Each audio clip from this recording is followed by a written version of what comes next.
que jo avui pretenc parlar és la part de l'arquitectura d'Elies Rogent que més poc es coneix, que és justament l'arquitectura funerària. Aleshores, abans d'entrar en el tema de l'arquitectura funerària d'Elies Rogent, m'interessa molt, i suposo que això ja s'haurà dit avui, fer esment a la formació que va tenir Elies Rogent. Un senyor que estudia a l'Escola de Llotja de Barcelona, on rep el mestratge de Josep Casademunt, que trenca per primera vegada amb el tema del neoclassicisme portat des de la Il·lustració.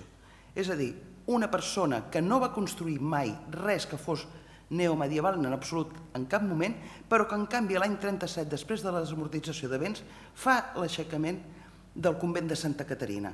Per tant, hi ha un interès molt important per aquest llegat, diguem-ne, de l'arquitectura del passat, que és la que ha donat una imatge de ciutat, una ciutat que a més és la del moment de la seva energia més gran, que és quan s'expandeix per la Mediterrània. En segon lloc, l'Elies Rogent decideix que no acaba els estudis a Barcelona, sinó que es trasllada a Madrid a l'Escola Nova d'Arquitectura que es crea. Això vol dir que automàticament farà 2 cursos allà i, en comptes de fer un projecte i revalirar-lo, que és el que feien des de Llotja, passaven per l'acadèmia, directament des d'una escola de nova creació, fan un projecte, evidentment, i obté el títol. I el títol el té de l'any 48. Llavors, Madrid sembla que no, però a Madrid els 2 anys que ell hi passa són bastant importants, per la raó ben senzilla, perquè en aquell moment s'està configurant també un canvi de mentalitats claríssim a l'Acadèmia de Belles Arts de San Fernando, que és la que té la potestat de dirigir encara criteris, pensaments i formació de professionals. Aleshores, l'Acadèmia de San Fernando també s'ha de tenir molt en compte que a la dècada dels 50, quan l'Elies Rogent ja és a Barcelona i està treballant clarament, és quan decideixen obertament abogar per la recuperació d'un art que no li volen dir gòtic, sinó que li diuen ogival, i la persona més defensora, per un costat, és la figura de Pedro de Madrazo, i per una altra banda la figura molt més conservadora, que ja el vincula oberta i directament com la representació de tot el cristianisme al gòtic, que és la figura del marquès de Monistrol. Per un altre costat, en aquells moments es comença des de Madrid els programes de recuperació de les grans catedrals del passat medieval espanyoles. I la més important de totes, i la que també va portar una polèmica enorme, va ser la de Lleó. D'altra banda, Elies Rogent té una formació que normalment no és l'acadèmica, perquè eren les seves inquietuds personals. Quan una Barcelona emmurallada, ell on es mou per dintre de la ciutat, camina per la ciutat, veu Sant Pau del Camp, i això és molt important, l'església de Sant Pau del Camp, estudia Santa Maria del Mar, estudia l'església de Sant Just, Sant Pere de les Puelles, la col·legiata de Santa Anna, i quan aconsegueix sortir de la ciutat se'n va al monestir de Pedralbes, al monestir de Sant Cugat, amb els seus 2 grans amics que en certa mesura li faran de protectors, que és Mestres i Esplugues i el que després serà el seu cunyat, el Claudio Lorenzale, se'n van de viatge, se'n van cap a Poblet. O sigui, comença a moure's i tots els seus recorreguts d'alguna manera és un passat eclesiàstic, sigui monacal, sigui abacial, sigui una parròquia, sigui el que sigui. Ell va prenent nota de tot això. I, curiosament, una altra cosa molt important amb l'Elies Rogent és un viatge que té que fer per raons del negoci de la família, que és a Saragossa. I aquí descobreix arquitectures com és la Basílica del Pilar, la Torre Nova, que està avui desapareguda. O sigui, se n'adona compte entre el que ell ha vist a Madrid, del que ell s'ha mogut per les rodalies de Madrid, el que ha vist per Barcelona, les seves rodalies, el viatge a Saragossa, que no només és el que se'ls ensenya, sinó que hi ha una realitat en un passat construït que aquí està. I aquí està, i molt propi del 19, en mal estat, perquè les inversions, les públiques, les privades de la mà de l'Església, no són les que haurien d'haver estat mai, i per tant és un passat que, i a més amb desamortitzacions i subhastes i vendes, vol dir que aquest patrimoni s'ha de recuperar d'alguna manera. I aquí la figura de Rogent és bastant important, un viatge que va fer el 55 d'acord amb les seves memòries, que és Alemanya. I això sí que ha sortit aquesta tarda, perquè aquí ho he sentit, la Ludwigstrasse de Múnich i la figura de Friedrich von Gärtner. La Biblioteca Estatal de Múnich és claríssimament un exemple del que se'n diuen, i això també ho heu dit aquesta tarda, el Rundbogen Stil, o sigui, l'arc rodó, i aquest arc rodó amb uns edificis que les plantes baixes són carreus, les plantes superiors se desenvolupen amb una senzillesa, les finestres van canviant de dimensió, com amb una escultura a mida que és més alta, més enlaires, no cal que facis el detall tan perfecte perquè des de baix no el podreu observar, parèntesis, un monument a Colón, qui veu la figura de Colón des de baix al carrer? Ningú.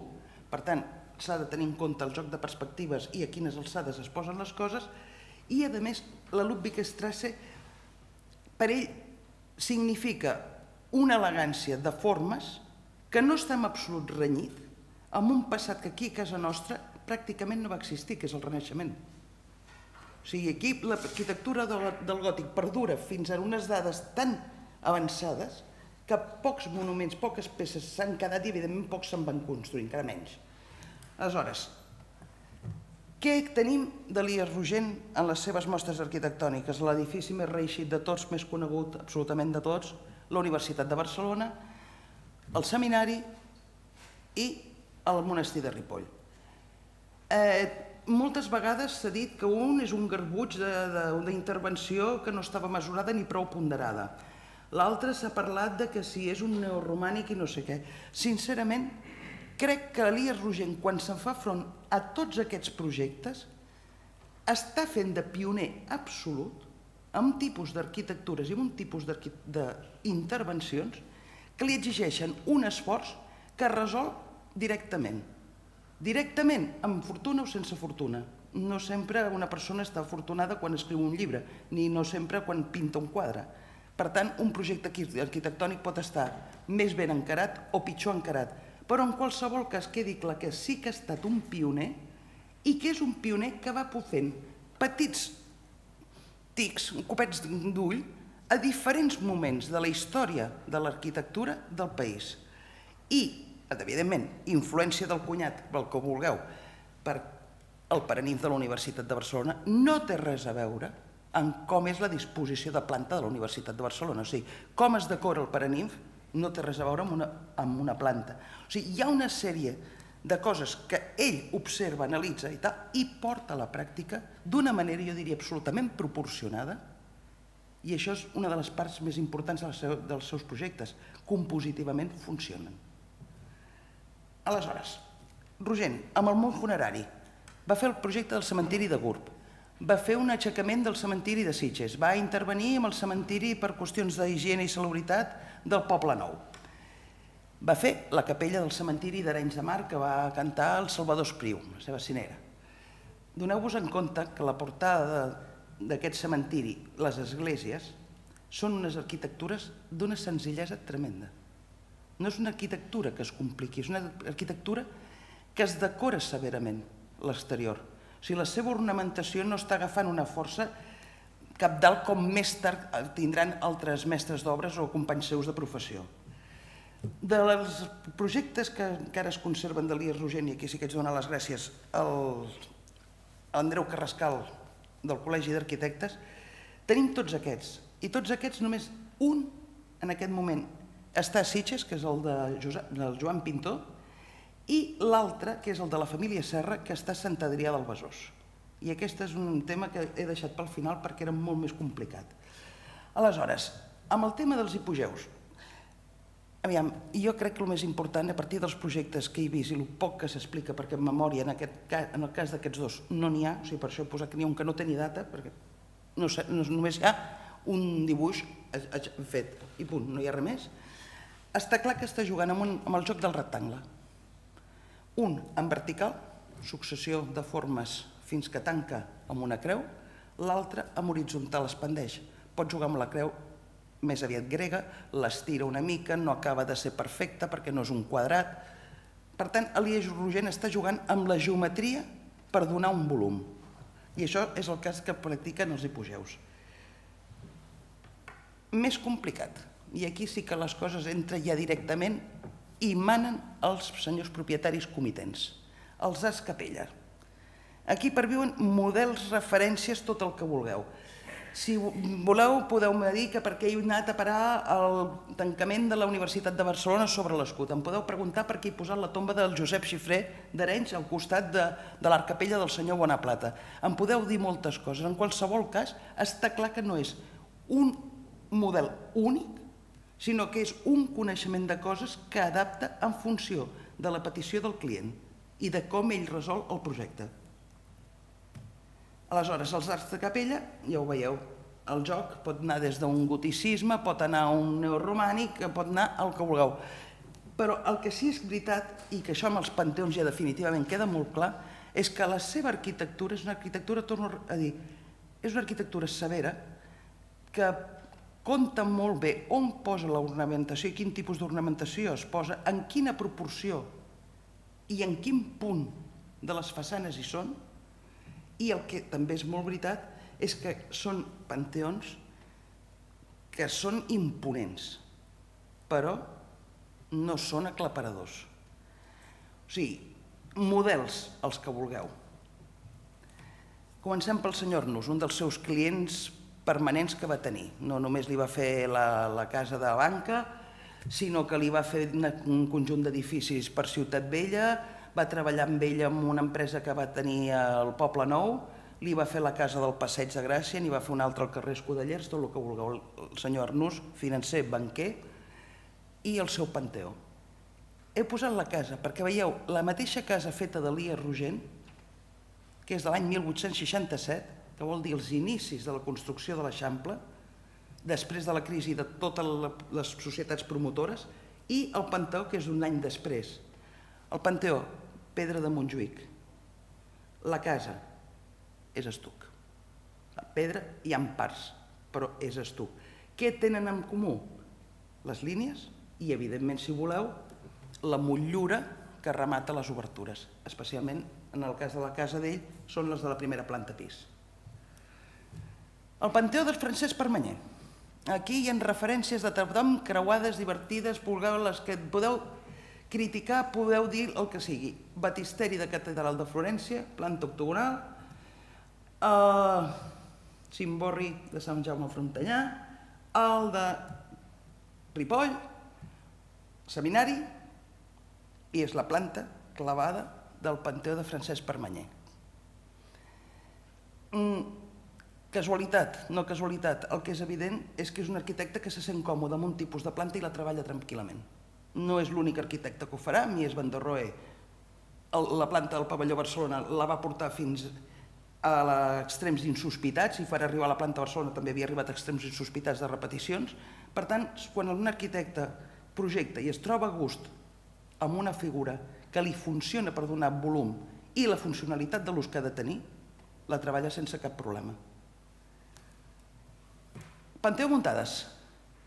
Aquí són referències més de tipus decoratiu. A veure, a mi se m'ha ocorregut Sant Georgià de Ferrara. Podeu dir-me que no esteu d'acord. Podeu dir que hi ha referències mils a aquestes arqueries d'aquest tipus.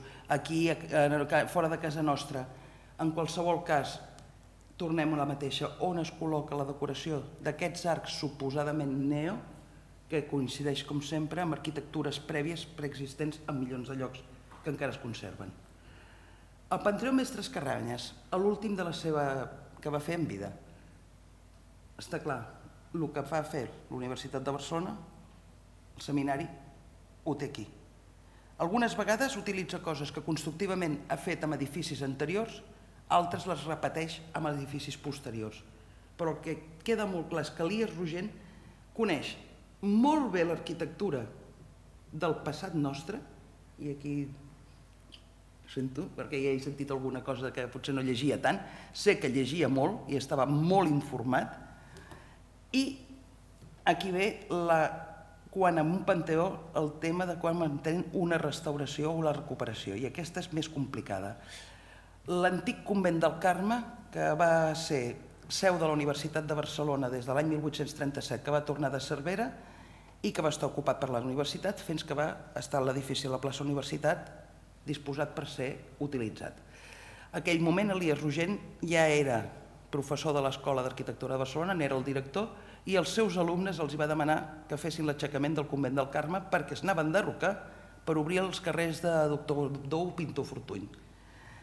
Aleshores, els seus alumnes, evidentment, ho van fer l'aixecament i les parts enderrocades del convent, qui va voler, les va comprar.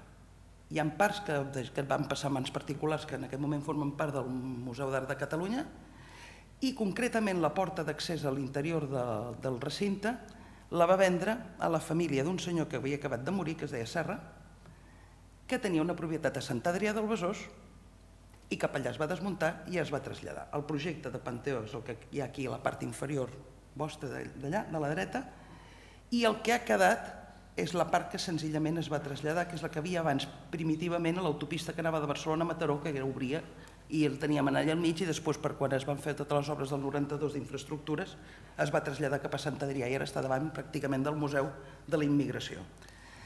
Per tant, amor pel passat? Jo diria que sí. Referents? Molts. Podeu trobar moltes formes que no són. Algunes les pot modificar, però Elies Rogent, amb les seves aportacions, jo diria que és una persona molt prudent. Així com en projectes de restauració és possible que doni la impressió que va tirar de vet a vegades d'imaginació o no, però entenc que mesurava i ponderava molt les coses perquè sobretot tot el que són plecs de condicions queda claríssim què és el que se li encarrega i a què ell passa als constructors i com els hi passa i com fa un seguiment d'obres, perquè a més comptava amb un mestre d'obres, que el que seria avui un aparellador, que després va ser el seu propi cunyat també.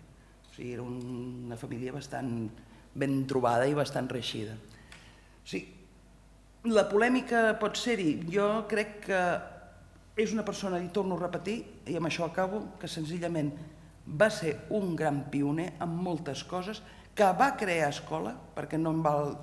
O sigui, va estar professor de l'Escola de Mestres d'Obres i després de l'Escola d'Arquitectura de Barcelona, a partir del 75. Molta gent es va formar sota el seu mestratge, tenia defensors, alguns detractors. El que sí és veritat que quan es mora hi havia gent com Puig i Cadafal que li reconeix tot el que va fer per recuperar el passat i, evidentment, en els volums de l'arquitectura romànica, el prefaci en el pròleg, el primer que posa, que per ell es va poder recuperar moltes coses que d'alguna manera no s'haguessin perdut. Bé, això és tot i moltes gràcies.